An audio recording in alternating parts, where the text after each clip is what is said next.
खूबसूरत रेतीले बीच, समंदर का निर्मल पानी और दूर तक फैले कोरल रीफ।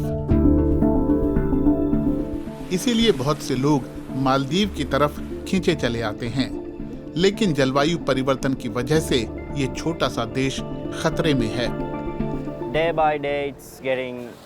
दिन ब दिन कोरल्स को नुकसान हो रहा है और कोरल ब्लीचिंग बहुत बढ़ गई है। मुझे नहीं पता कि इन चीज़ों का कारण क्या है, लेकिन मेरी राय में हम सभी को अपने रीफ और महासागरों को बचाने के बारे में जागरूक बनना चाहिए। समंदर का बढ़ता जलस्तर अमीर और मशहूर लोगों की सैरगाह को खतरे में डाल रहा है। ये डर लगातार बढ़ रहा है कि मालदीव के लोग दुनिया के पहले पर्यावरण शरणार्थी बन सकते हैं, जिन्हें किसी और देश में ऊंची जगह पर बसाना पड़ेगा। हम कुछ द्वीपों को फिर से हासिल कर रहे हैं। ये करने की एक बड़ी वजह ये है कि हमारे पास ज्यादातर द्वीपों पर लोगों के रहने के लिए जमीन कम पड़ रही है।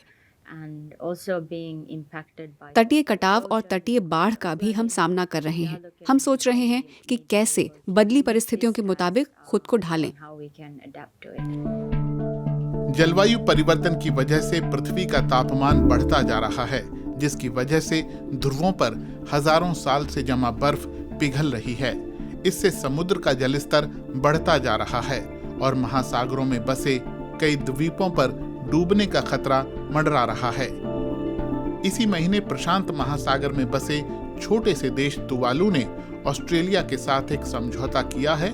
इसके तहत अगर तुवालू सागर में समाने लगा तो उसके नागरिकों को ऑस्ट्रेलिया में जाकर रहने की अनुमति होगी।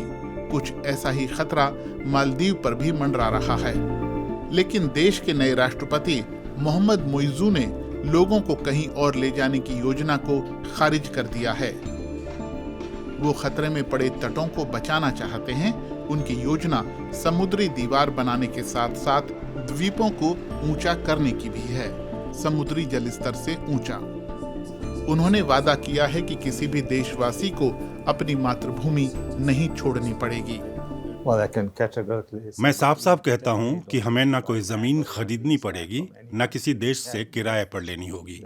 हमारे पास पर्याप्त जगह है और अगर हमें जमीन का क्षेत्रफल बढ़ाना पड़े तो हमारे पास पर्याप्त लगून है। हमारे देश में जगह है। हिंद महासागर में बसा मालदीव एक छोटा सा देश है, जिसकी आबादी 3,80,000 के आसपास है। लेकिन देश की 1/3 आबादी राजधानी माले में रहती है। इसीलिए ये दुनिया में सबसे ज्यादा सघन आबादी वाले द्वीपों में से एक है, जहां प्रति वर्ग किलोमीटर 65,000 से ज्यादा लोग रहते हैं। पर्यावरण और सामाजिक कार्यकर्ता आरोप लगाते हैं कि अधिकारी पर्यावरण से जुड़े नियमों का पालन नहीं कर रहे हैं। वो चाहते हैं कि तेजी से कदम उठाए जाएं, क्योंकि समय हाथ से निकला जा रहा है।